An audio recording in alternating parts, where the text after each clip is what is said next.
Teshuvah and personal growth. To trust one's feelings. One must believe in oneself. One must believe that one's life and feelings come directly from the essence of one's soul, are good, and lead one upon a straight path. The Torah must be a lamp to one's feet, by means of which one will see where error is likely. For at times the spirit will go astray upon a pathless wasteland, but the constant attitude must be one of spiritual confidence. A Jew is obligated to believe that a divine soul, in essence one letter of the Torah, dwells within him. And a letter of the Torah is a complete world, constantly and infinitely growing. The wisdom within a grain of sand cannot be measured. All the years of our lives would not be sufficient to explain the entire wealth of wisdom that lies within it. How much more must we believe clearly and enthusiastically in the depth and wisdom of the entire Jewish people, its life and intuitions, and proceed confidently. Only then will we know how to use the light of the living Torah. The healthy unconscious is the real you. The way to truly heal an individual is by uncovering the wellspring of strength and health that is hidden within the self. It is through the revealing of the soul within the soul, the uncovering of the unconscious self that is so hidden and covered up that often people do not even recognize their own essence. It is obvious that spiritual sicknesses and their physical manifestations come directly from the unclean parts of the self. This polluted area is the conscious self, the external and surface identity of a person. But the hidden self, the unconscious self, has endless courage, life and strength. In truth, from the storehouse of one's inner health, a person has enough power to influence the conscious and surface level of the self. It reminds the misleading voice that accuses oneself of being sick and broken that in reality one's essence is brave, healthy, and full of life and strength. The fake self and the true self. Only holiness, individual and universal, has its own character and its own source of life. But the non-holy, and all the more so the evil and impure, do not have their own personality or their own essential desires. They are only being propelled by external means, which move one to physical or spiritual actions. The source of desire, passion and personality is in the realm of the holy, and those who are connected to it will be affected by it. Unhealthy ways people seek meaning. Many deficient morals and bad actions are actually motivated by a great desire hidden within the soul of humanity to taste the light of wisdom and truth, the light of God. Yet, when people do not find a path that satisfies this inner thirst, they are filled with sickness and anger. In fact, they are often so confused that they try to quench their thirst with things that do not satisfy, but only serve to distract their emotions, so that they do not feel the pain within their hearts. Fortunate is the person who carries this heavy load towards the spiritual work of seeking God, and quenches his or her thirst with the source of living water, the God of truth. The danger of Teshuvah. People often mistakenly believe that anything one does must be a part of one's essential personality. This is the work of the Yetzer Hara. This often happens after a person has done a cheshbon hanefesh, or self-reflection, or literally an accounting of the soul, and has a sincere thirst of the soul to align its ways to God. Now, in seeing how far one has distanced oneself from the path of holiness, one begins to feel weakened and embarrassed, depressed and fatigued. Those who come to serve God, but have not first learned how to do so, will err in this performance. They will think that feelings of weakness and depression are the essential component of cheshbon hanefesh. However, the soul will not readily accept that which contradicts its essence, and thus it will be burdened with sadness and will not grow in action and wisdom.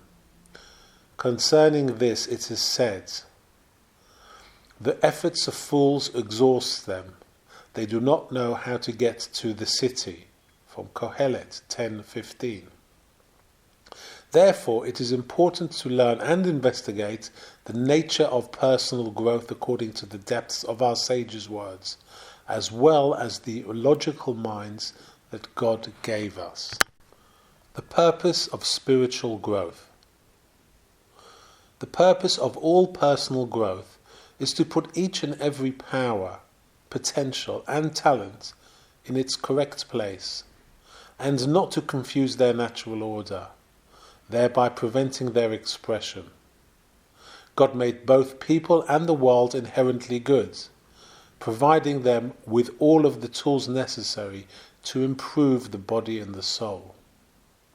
Anyone who perverts the divine order can only cause damage and destruction. This can be compared to one who suppresses one's body from its natural movements. For example, if one always lays in bed, never moving from one's position and never stretching one's limbs, one would naturally damage one's body. So too, one who holds back one's soul from its natural movements is suppressing its essence and causing its destruction. Sudden versus gradual Teshuvah. Concerning the amount of time it takes, Teshuvah can be broken up into two categories: sudden Teshuvah and gradual Teshuvah. Sudden Teshuvah comes from a flash of inspiration that enters the soul. One recognizes the bad and the damage of one's sins and becomes transformed into a new person. On the other hand, gradual Teshuvah is not like the flash of lightning that transforms the depths of bad to good. Instead, one senses that one must generally grow and steadily improve one's actions, desires, and thoughts. Little by little, one will attain the path of righteousness. The danger of skipping levels of growth.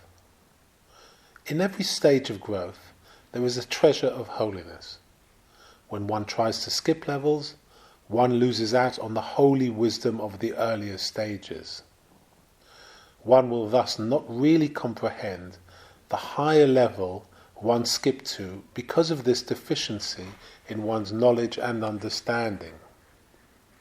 One must then do Teshuvah and return with both a broken heart and joy to the levels of growth that were skipped.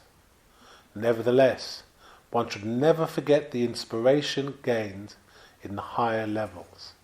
Indeed, once a person ascends, he never really descends. Eventually, the entire experience will be transformed for the good. Teshuvah is a never-ending journey. The call to purify one's character never ends. One may have already purified it when on an intermediate spiritual level.